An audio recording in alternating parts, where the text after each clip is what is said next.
semula saya berpikir tentang dia NPD. Maka sampai menemukan buku ini yang di situ kemudian menemukan Jokowi Pagak Raja kan. Oke, jadi ibaratnya dari lagu itu menurut pandangan Jadil adalah menggambarkan si karakteristik dari si Fufu Fafa ini.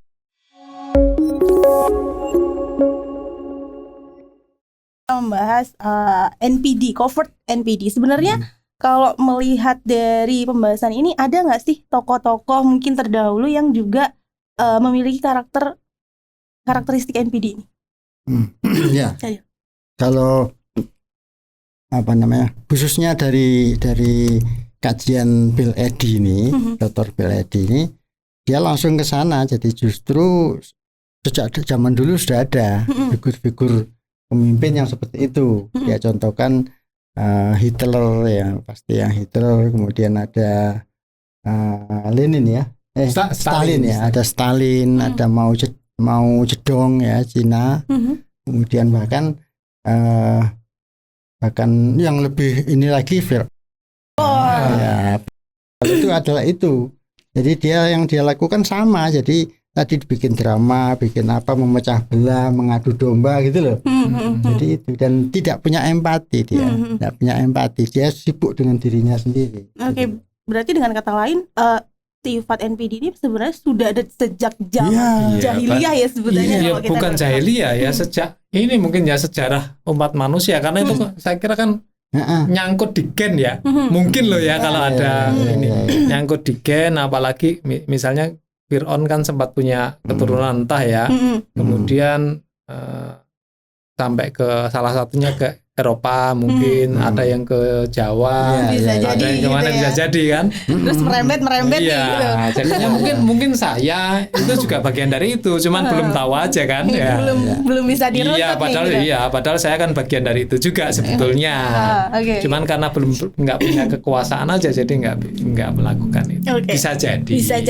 Ya gitu. Jadi Jadil juga bagian dari itu kan. Ya, kalau kaitannya dengan narsisisme itu sebenarnya setiap orang punya potensi, ya kan. Nah, kemudian punya potensi itu, cuman kadarnya kadarnya, dan kemudian pasti ada latar belakang yang membuat seseorang kadarnya lebih tinggi segala macam itu. Itu yang latar belakang itu yang masing-masing orang berbeda. Nah, dalam kasus yang di sini yang sedang kita bicarakan ini, memang dari sisi latar belakang memang memungkinkan. Jadi gini, setiap orang apalagi yang jadi pemimpin itu kan pasti membutuhkan sandaran kepada misalnya nasab. Kakek saya dulu pejuang gitu kan. Nah, jadi ada seperti itu. Dan jangankan pemimpin, perjodohan aja kan hubungannya dengan bibit, bebet, bobot kan itu. Jawa gitu. Ada kewajiban seperti itu kan. Nah, seorang pemimpin, apalagi pemimpin di Indonesia, kan pasti ada beban. Bibitnya siapa kan itu. Nah, itu yang kemudian dugaan saya, beliau itu tidak selesai dengan persoalan bibit itu. Jadi kan hampir setiap kita kan punya ini ya. Jadi bukan hanya beliau ya, setiap orang kan ada misalnya teman-teman kita ini, kalau diurut ke atas, kamu biyen kakekmu atau buyutmu apa, ada yang mungkin buyut saya biyen katanya perampok, ada yang begitu kan. Ada yang ini, terus ketika secara politik dulu aliran apa kan itu. Nah, itu semua orang punya latar belakang yang tidak semuanya membanggakan kan itu. Jadi bahkan kadang-kadang saya jengkel pada teman-teman yang selalu membanggakan leluhurnya, karena ingatlah teman-temanmu belum tentu punya kan itu. Dan itu diam-diam menyakitkan orang yang nggak punya bibit tadi, nggak punya bibit yang cukup membanggakan, itu jengkel kan. Ini orang selalu mengagungkan ini leluhurnya. Iya, leluhurnya orang lain gitu loh. Sementara leluhur saya dulu itu tidak sebagus itu, atau malah jelek sekali kan itu. Nah, hampir setiap orang punya itu, dan banyak yang punya seperti itu. Tapi tidak setiap orang kemudian mampu, itu istilah saya adalah residu. Tidak setiap orang mampu menyelesaikan residu sejarahnya, sejarah leluhurnya. Ya, mungkin residu itu apa, Cak? Mungkin perlu. Nah, residu itu adalah sesuatu yang ya tadi hubungannya dengan racun. Oke. Racun itu kalau nggak bisa diselesaikan di dalam tubuh kita, dia akan menjadi residu. Jadi contoh ya katakanlah kita makan mie aja. Ya. Mie itu ada zat yang tidak bisa diurai. Atau katakanlah dia bisa kayak mie aja, mie instan itu. Itu ada zat pengawet yang paling cepat seminggu dia terurai dalam tubuh. Makanya kalau orang setiap hari mie terus itu lama-lama numpuk. Saya pikir lama-lama mukanya kayak mie. Lama-lama numpuk residunya. Aku pikir ususnya keriting. Enggak. Residunya itu numpuk ya. Yang berpengaruh kepada ini kan, pada metabolisme toh. Pada aliran darah, pada aliran segala macam, maka terus banyak dampaknya kan. Nah, sekarang misalnya banyak sekarang anak-anak yang udah kena ginjal karena terlalu banyak mengkonsumsi sesuatu yang tidak bisa diurai oleh tubuhnya, banyak residu gitu loh. Nah, di luar konteks yang ini juga gitu. Tiap orang itu punya residu, nah, baik itu keluarganya maupun dirinya sendiri. Kita sendiri masing-masing punya sebenarnya. Tapi kita bisa damai ya. Ada yang bisa damai, selesailah kan. Malu lah dengan masalah kita kan itu. Nah, malu jadi, tapi sudahlah kita damai ya. Tapi ada juga orang yang nggak damai. Diam-diam dia menyimpan dendam, ya menyimpan apalagi kemudian terus dikatain orang dendam kan. Ada yang selesai mulai dari nol gitu ya. Ada yang nggak bisa mulai dari nol. Ya itu loh masalahnya. Nah, saya curiga bahwa beliau itu menyimpan itu. Akhirnya terbawa ke jabatannya gitu ya. Bukan hanya itu. Bahkan sejak sebelum muncul kesempatan masuk di politik, sejak masa kecilnya Fufu Fafa, dia sudah menyimpan itu. Diam-diam dia menyimpan karena ini mungkin aja itu residunya sangat sangat kuat. Kalau bahasa medis mungkin trauma ya. Traumanya itu sangat mengerikan gitu ya. Sehingga dia tidak bayangkan nggak bisa ini diselesaikan. Maka kemudian yang muncul kan munculnya itu bisa dua, bisa pemaaf ya sudahlah saya maafkan semua. Kembali kepada Allah, ya Allah saya kau punya sejarah begini. Tapi ada juga yang enggak kan. Ada juga yang menyimpan sehingga diam-diam dia punya dendam yang dia sembunyikan dalam dirinya. Oh iya, seperti kan karena punya dendam ya, karena saudara perempuannya itu. Itu munculnya dia menjadi aneh itu kan SMA. Waktu kecilnya nggak kelihatan. Si Fufu Fafa ini? Enggak sih. Itu Kita bandingkan sama Hitler. Waktu kecilnya ya anaknya kurus gitu nggak kelihatan. Tapi begitu habis SMA dia menjadi itu tadi punya suatu cita-cita punya obsesi besar obsesi, ya nggak nyambung itu dengan ininya. Berarti kan selama ini dia menyembunyikan sesuatu. Nah, saya menduga beliau ini punya seperti itu. Sosok ini gitu ya. Sosok ini pelagak raja ini gitu. Iya. Gitu ya. Iya. Nyambung nih. Apakah menjadi keturunan Jadi itu belum kita harus meruntut ya. Mungkin saya yang keturunan Firaun itu.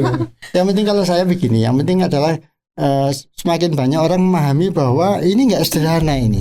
Ini adalah satu gejala yang ada riwayatnya. Gitu loh. Memahami itu gitu. Artikel disebutkan ada 4 kubu. Loyalis, penentang yang gampang marah, moderat yang lunak, bodoh amat, dan yang tak acuh. Aku nyebutnya acuh tak acuh gitu. Terus juga disebutkan ada kebohongan dan pencitraan. Berarti ini berkaitan sekali dengan si NPD ini. Nah, dari situ apa nih akhirnya dari kebohongan, terus halusinasi, ada pencitraan juga. Kan akhirnya menjadi konsumsi setiap hari. Terus bagaimana itu dapat mempengaruhi persepsi dan nilai-nilai yang ada di Fufu Fafa ini? Adil. Kalau Fufu Fafa malah begini, malah sangat jelas. Bayangkan seorang anak ya, setiap hari mengalami ya boleh dikatakan setiap hari mengalami sesuatu yang tadi yang yang ada palsunya. Nah, kalau salah istilah kan itu ada apa sudah tapi belum gitu kan. Yang semacam itu.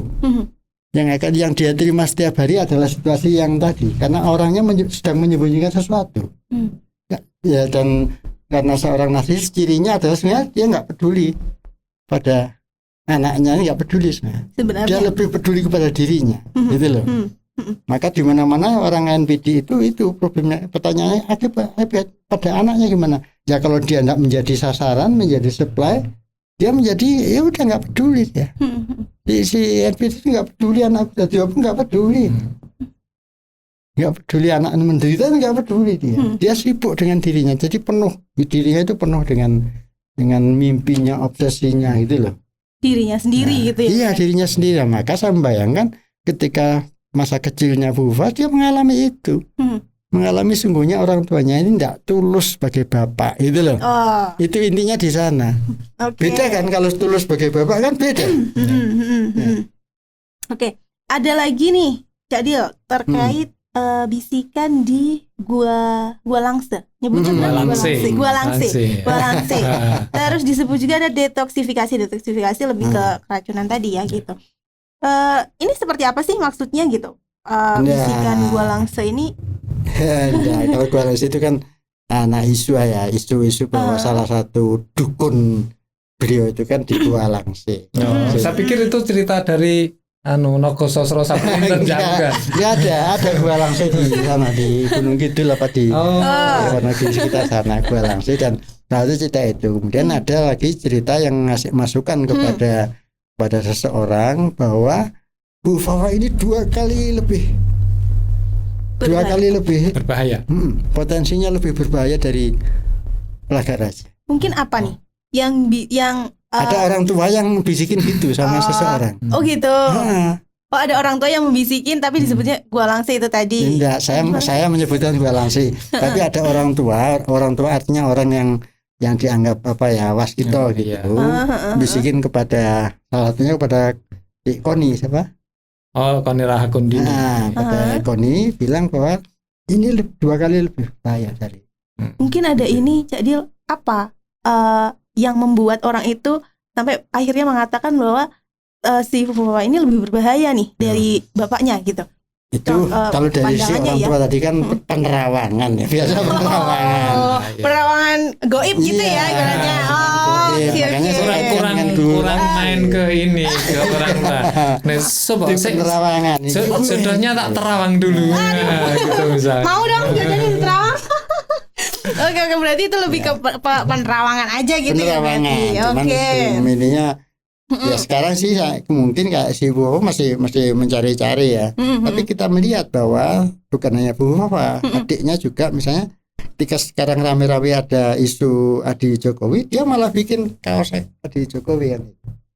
Adinya enggak. Itu meme ya. Oh, meme. Oke. Enggak, yang dulu mungkin yang bikin asli kan yang anaknya itu. Anaknya Samwan itu loh. Iya, Samwan. Ya. Tapi ada potensi kayak gitu. Jadi itu hanya ini aja sudah. Sebagai satu eksperimen mereka lah. Belajaran untuk menjadi HCP. Oke. Jangan-jangan diserang oleh berbagai banyak sekali orang itu nanti itu mungkin dendamnya jadi lebih ini kan lebih tinggi lebih kuat. Si anak ini gitu. Ya sakit hatinya kan lebih tinggi gitu ya. Sakitnya tuh di sini gitu loh ya. Bukan cuma di sini tapi sini. Karena apa? Karena sejak muda sekarang dalam posisi sekarang kan diserang oleh banyak sekali orang.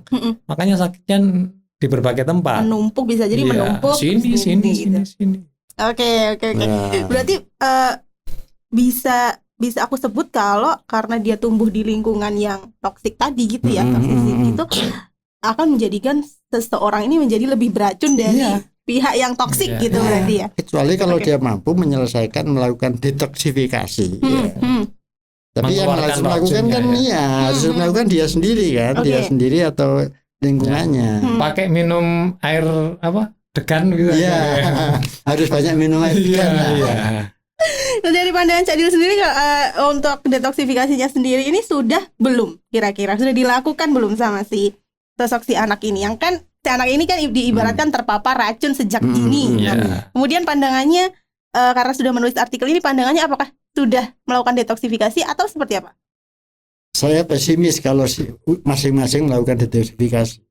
Saya nulis ini sasaran saya bukan pada beliaunya tapi pada masyarakat umum. Jangan sampai kita terpapar racun terus-menerus nggak sadar gitu loh menurut saya. Ada berapa persen gitu Cak hasil riset mungkin kalau ada yang potensial terpapar penyakit ini gitu. NPD. Ya belum, tapi secara umum tadi kan dikatakan yang namanya NPD itu sekitar 1% di setiap daerah, setiap negara itu. 1% itu NPD. Berarti kalau kita 280 juta orang berarti 2.800.000 orang. Iya, bayangkan satu aja sudah bikin kerusakan kayak gitu. Bisa terpapar NPD. Berarti kalau aku bukan menyimpulkan ya, mengambil garis besarnya bahwa dari sifat NPD dari sosok Jokowi ini jatuhnya tidak hanya ke anaknya gitu, tapi bisa juga mempengaruhi masyarakat umum di Indonesia begitu. Iya. Oke. Meskipun masyarakat umum di sini harus kita lihat dia apakah dia ketularan racunnya atau dia misalnya tadi menjadi 4 sasaran tadi, menjadi misalnya tadi yang flying monkeys itu ya menjadi tipenya macam-macam akhirnya. Kalau gitu nanti bukan lagi toxic city, tapi toxic country. saja. Baik. Jadi istilahnya gini, kaum penggemar yang loyal, loyalis tadi, kemudian ada yang kaum penentang yang gampang marah, kemudian ada kaum moderat yang lunak ya, kaum moderat, dan terakhir adalah kaum bodoh amat. Selalu ada 4 itu. Oke. Itu gimana maksudnya 4 ini? Jadi kaum itu. Gini, setiap dia setiap dia melakukan apapun, resonansinya kesana semua keempat dengan gejala masing-masing kan gitu. Gejala masing-masing. Ada yang kemudian reaksioner ya pasti kan reaksioner. Dan bagi si NPD nggak penting, nggak peduli dia, nggak peduli. Karena tujuannya dia udah jelas gitu ya. Iya, justru dia harus bikin itu sehingga tadi 4 itu terus ada. Terpenuhi gitu ya. Terus ada gitu ya. Emang gue pikirin. Iya. Itu. Berarti ada efek jangka panjangnya dong. Iya. Seperti apa tuh? Misalnya saya ada satu contoh yang tadi yang kaum moderat yang lunak. Kaum moderat yang lunak ditujukan dalam 10 tahun ini orang kampus. Orang kampus yang sok bijak, tidak kritik kan, dia tidak reaksioner terhadap kebijakannya. Tapi akhirnya kan menjadi tidak punya daya apa-apa kan? Tidak punya daya apa-apa, malah kemarin mencoba demo kapan itu? Demo yang apa? Yang Tukin. Bukan yang forum rektor atau forum rektor itu kan sudah pernah itu. Iya. Tapi nggak berdampak apa-apa, mereka sudah nggak punya kekuatan gitu loh. Forum rektor yang tak dianggap. Kalau lagunya siapa? Mulan Jamila. Apa Mulan Jamila? Kok Mulan? Iya, Mulan Jamila. Nah, jadi maksud saya dengan kasih yang tak dianggap. Dengan mempetakan itu, paling enggak kita begini, setiap kali misalnya ada kasus apa, kita melihat di media orang bereaksi ini, orang misalnya ada Rocky Gerung, ada Refli Harun, ada siapa, itu kita langsung bisa ini termasuk yang ini. Gitu bisa tergolongkan ya, si ini kelompok nomor 1, kelompok gitu nomor 2 gitu.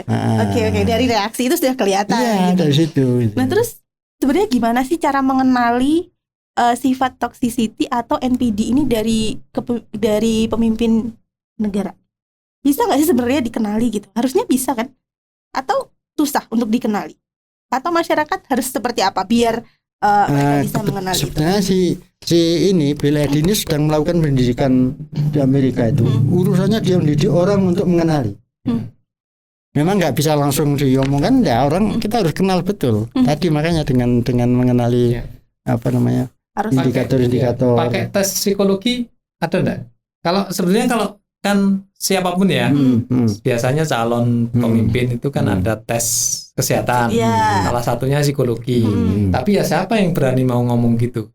Misalnya kalau misalnya tesnya misalnya di rumah hasilnya ini potensial atau sudah terdeteksi lah ini NPD, tapi siapa yang berani? Oke. nggak kira berani ngomong. Tapi kadang bisa dimanipulasi loh Mas Yogi, tes seperti itu. Ya, Saya nggak ngomong loh ya. Kayaknya loh ya, biasanya kan mendidik masyarakatnya, mendidik masyarakat supaya niteni lah, niteni. Jadi orang bagaimana, karena yang terjadi adalah orang nggak sadar dikerjain habis-habisan nggak sadar itu. Makanya dia mendidik orang masyarakat seluas mungkin untuk niteni tadi. Kalau orang punya gejala ini, awas hati-hati, jangan dipilih, gitu loh. Nah, ada pasti di sini sudah ada, cuman saya nggak bisa menerangkan dalam waktu singkat ini kan. Mungkin ini aja, jadi beberapa gitu, mungkin sekiranya biar masyarakat juga bisa memahami nih, aku harus seperti apa ya, gitu, saya harus seperti apa ya, apa yang harus diantisipasi gitu, atau ciri-ciri seperti apa sih yang harus diantisipasi agar kita tahu kalau ternyata ini tuh mengandung narsistik itu tadi atau NPD itu tadi, mengandung gitu. toksik mengandung ya. lagi.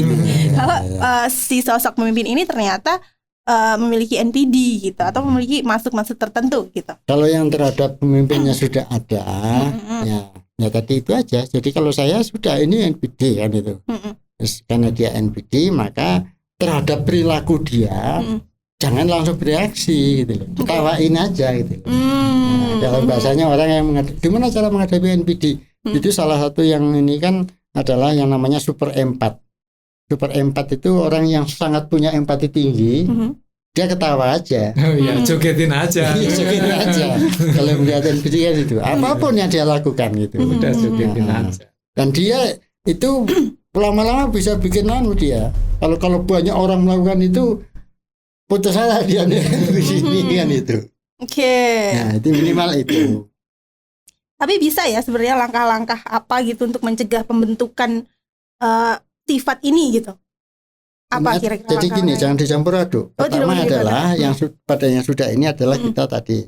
Yang kedua adalah kepada masyarakat luas. Masyarakat luas yang bisa kita lakukan adalah niteni. Jangan sampai orang yang punya bakat NPD punya potensi yang punya posisi entah jadi anggota dewan atau apa kan itu, jadi bupati kan itu. Nah, yang ketiga adalah bagaimana tadi yang untuk menyembuhkan itu. Sampai hari ini para ahli sendiri masih berdebat dan 90% mengatakan ampun. Kalau yang tingkatannya sudah NPD ya sudah ampun, yang penting kamu selamat.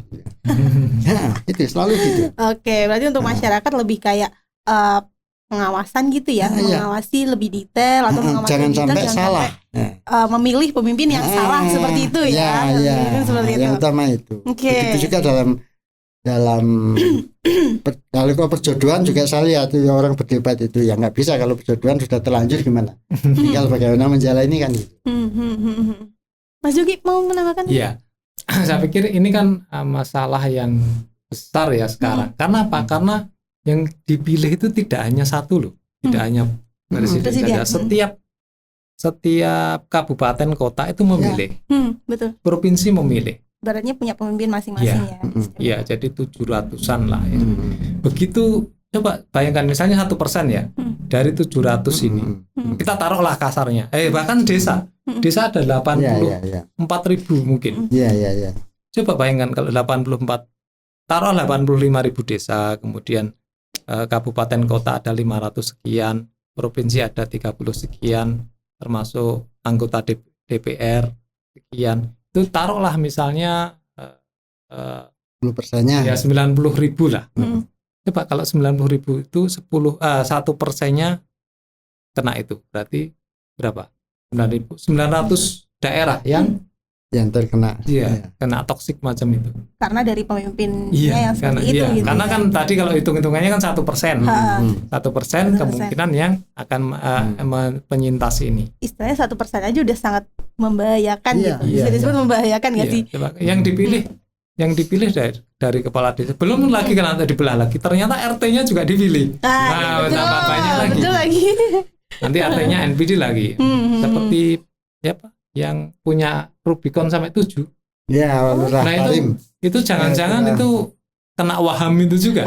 Lurah ngapain Rubicon sampai 7? Kalau benar 7 ya, saya nggak ngerti beritanya. Kalau benar 7 ngapain kita mobil jenis yang sama sampai dibuat apa gitu? Buat pamer apa? Kalau pamer satu aja cukup lah. Iya. Yang lain, itulah. Untuk Saya kira, kepuasan iya, mungkin Mas? bahaya banget Oke. dengan banyak lembaga yang dipilih. Berarti penting lah untuk mengingatkan Iya. semuanya untuk hati-hati gitu Ya, loh. toksik di sekitar kita. Ya. Berarti benar-benar untuk melakukan pengawasan gitu ya gitu. Pencegahannya sendiri kalau kita pribadi itu bisa nggak sih sebenarnya itu dicegah gitu biar kita tidak terpapar virus-virus NPD ini gitu? Kalau di diri kita masing-masing gitu ya, menurut saya pergaulannya otentik ya. Jadi ciri dari orang yang NPD itu mesti beberapa yang saya pelajari, misalnya masuk itu ada fase di mana dia sendiri, dia nggak punya teman, dia nggak punya ini gitu loh, nggak punya pergaulan otentik gitu. Waktu kalau nggak salah waktu SMP tingkat SMP, dia nggak punya teman, nggak punya.